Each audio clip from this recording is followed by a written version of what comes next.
વડોદરા ગ્રામ્ય એલસીબીનું મોટું operation Delhi Mumbai express highway પર ફિલ્મી ઢબે પીછો કરી ₹51.91 લાખનો ગેરકાયદે દારૂ ઝડપાયો। વડોદરા ગ્રામ્ય એલસીબી અને કરજણ પોલીસે દિલ્હી મુંબઈ એક્સપ્રેસ હાઈવે પર ગેરકાયદેસર દારૂની હેરાફેરી સામે મોટી સફળતા મેળવી છે। બાતમીને આધારે પોલીસે એક શંકાસ્પદ કન્ટેનરનો ફિલ્મી ઢબે પીછો કરી કરોડોના દારૂના નેટવર્ક પર ત્રાટકી મોટી કામગીરી કરી છે।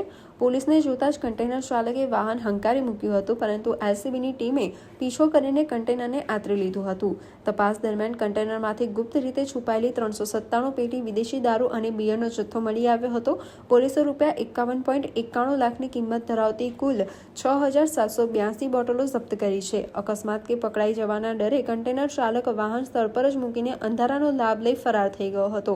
પોલીસે ₹10 લાખની કિંમતનું ટાટા કન્ટેનર પણ કબજે કર્યું છે, જેથી આ સમગ્ર કામગીરીમાં કુલ ₹61.91 લાખનો મુદ્દામાલ જપ્ત કરવામાં આવ્યો છે। એલસીબીની આ કડક કાર્યવાહીથી દારૂની હેરાફેરી કરતા બુટલેગરોમાં ભારે ફફડાટ વ્યાપી ગયો છે। કરજણ પોલીસ અને વડોદરા ગ્રામ્ય એલસીબીની ટીમે આ દારૂનો જથ્થો ક્યાંથી મોકલવામાં આવ્યો હતો અને વડોદરામાં કોને સપ્લાય કરવાનો હતો તે મૂળ સુધી પહોંચવા તપાસના ચક્રો ગતિમાન કર્યા છે।